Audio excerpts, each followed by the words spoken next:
Conclusion. The secret to results that last. Here is an ancient Greek parable known as the Sorites paradox, which talks about the effect one small action can have when repeated enough times. One formulation of the paradox goes as follows. Can one coin make a person rich? If you give a person a pile of 10 coins, you wouldn't claim that he or she is rich. But what if you add another, and another, and another? At some point, you will have to admit that no one can be rich unless one coin can make him or her so. We can say the same about atomic habits. Can one tiny change transform your life? It's unlikely you would say so. But what if you made another, and another, and another? At some point, you will have to admit that your life was transformed by one small change. The holy grail of habit change is not a single 1% improvement, but 1,000 of them.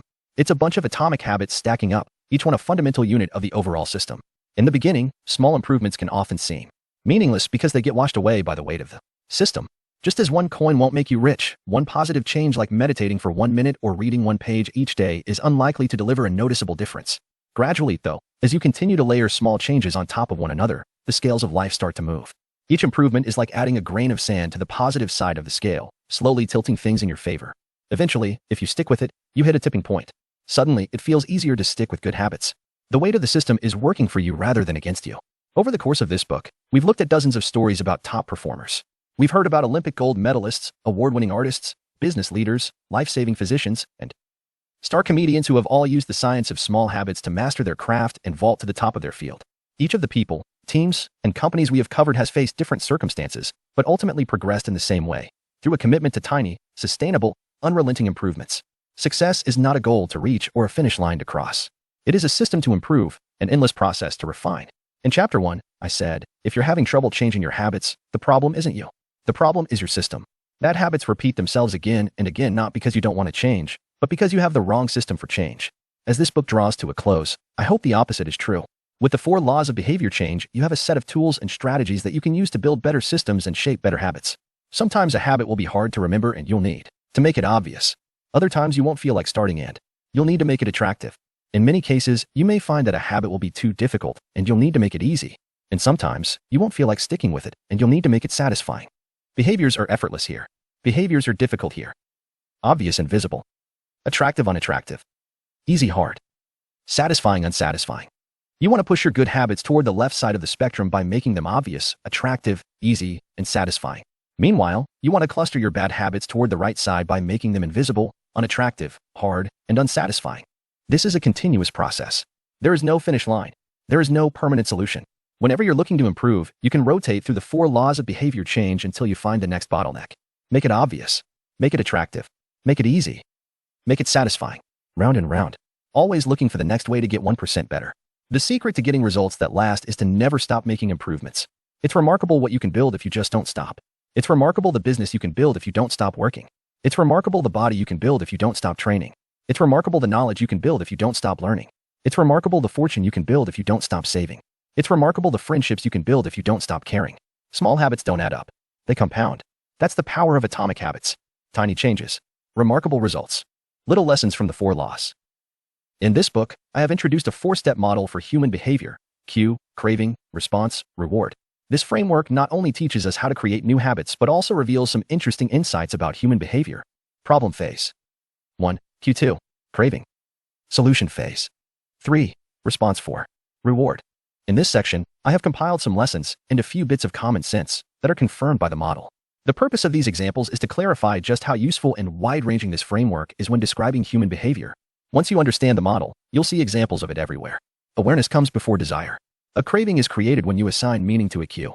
Your brain constructs an emotion or feeling to describe your current situation, and that means a craving can only occur after you have noticed an opportunity. Happiness is simply the absence of desire. When you observe a cue, but do not desire to change your state, you are content with the current situation. Happiness is not about the achievement of pleasure, which is joy or satisfaction, but about the lack of desire. It arrives when you have no urge to feel differently. Happiness is the state you enter when you no longer want to change your state. However, happiness is fleeting because a new desire always comes along. As Cobb Budris says, happiness is the space between one desire being fulfilled and a new desire forming. Likewise, suffering is the space between craving a change in state and getting it. It is the idea of pleasure that we chase. We seek the image of pleasure that we generate in our minds. At the time of action, we do not know what it will be like to attain that image or even if it will satisfy us. The feeling of satisfaction only comes afterward. This is what the Austrian neurologist Viktor Frankl meant when he said that happiness cannot be pursued, it must ensue. Desire is pursued. Pleasure ensues from action. Peace occurs when you don't turn your observations into problems. The first step in any behavior is observation. You notice a cue, a bit of information, an event. If you do not desire to act on what you observe, then you are at peace. Craving is about wanting to fix everything. Observation without craving is the realization that you do not need to fix anything. Your desires are not running rampant. You do not crave a change in state. Your mind does not generate a problem for you to solve. You're simply observing and existing. With a big enough why you can overcome anyhow. Friedrich Nietzsche, the German philosopher and poet, famously wrote, "He who has a why to live for can bear almost anyhow." This phrase harbors an important truth about human behavior. If your motivation and desire are great enough, that is, why you are acting, you'll take action even when it is quite difficult. Great craving can power great action, even when friction is high. Being curious is better than being smart. Being motivated and curious counts for more than being smart because it leads to action. Being smart will never deliver results on its own because it doesn't get you to act. It is desire, not intelligence, that prompts behavior. As Naval Ravikant says, the trick to doing anything is first cultivating a desire for it. Emotions drive behavior. Every decision is an emotional decision at some level. Whatever your logical reasons are for taking action, you only feel compelled to act on them because of emotion. In fact, people with damage to emotional centers of the brain can list many reasons for taking action but still will not act because they do not have emotions to drive them. This is why craving comes before response. The feeling comes first, and then the behavior. We can only be rational and logical after we have been emotional. The primary mode of the brain is to feel. The secondary mode is to think. Our first response, the fast, non-conscious portion of the brain, is optimized for feeling and anticipating. Our second response, the slow, conscious portion of the brain, is the part that does the thinking. Psychologists refer to this as System 1, feelings and rapid judgments, versus System 2, rational analysis. The feeling comes first, System 1. The rationality only intervenes later, System 2. This works great when the two are aligned, but it results in illogical and emotional thinking when they are not. Your response tends to follow your emotions. Our thoughts and actions are rooted in what we find attractive, not necessarily in what is logical. Two people can notice the same set of facts and respond very differently because they run those facts through their unique emotional filter. This is one reason why appealing to emotion is typically more powerful than appealing to reason. If a topic makes someone feel emotional, they will rarely be interested in the data. This is why emotions can be such a threat to wise decision-making. Put another way, most people believe that the reasonable response is the one that benefits them, the one that satisfies their desires. To approach a situation from a more neutral emotional position allows you to base your response on the data rather than the emotion. Suffering drives progress. The source of all suffering is the desire for a change in state. This is also the source of all progress. The desire to change your state is what powers you to take action. It is wanting more that pushes humanity to seek improvements, develop new technologies, and reach for a higher level. With craving, we are dissatisfied but driven. Without craving, we are satisfied but lack ambition. Your actions reveal how badly you want something. If you keep saying something is a priority but you never act on it, then you don't really want it. It's time to have an honest conversation with yourself. Your actions reveal your true motivations.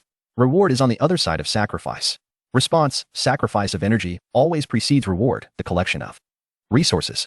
The runner's high only comes after the hard run. The reward only comes after the energy is spent. Self-control is difficult because it is not satisfying. A reward is an outcome that satisfies your craving. This makes self-control ineffective because inhibiting our desires does not usually resolve them.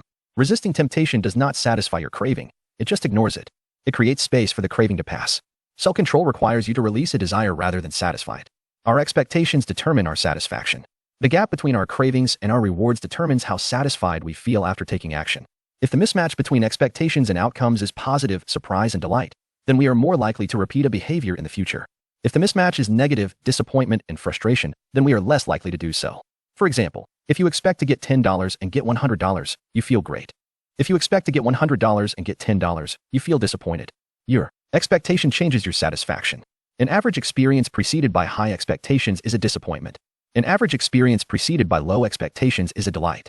When liking and wanting are approximately the same, you feel satisfied. Satisfaction equals liking, wanting. This is the wisdom behind Seneca's famous quote, "Being poor is not having too little, it is wanting more." If your wants outpace your likes, you'll always be unsatisfied. You're perpetually putting more weight on the problem than the solution. Happiness is relative. When I first began sharing my writing publicly, it took me 3 months to get 1,000 subscribers. When I hit that milestone, I told my parents and my girlfriend. We celebrated. I felt excited and motivated.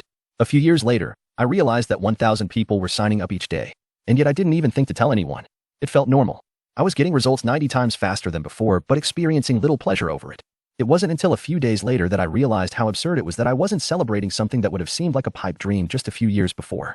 The pain of failure correlates to the height of expectation. When desire is high, it hurts to not like the outcome.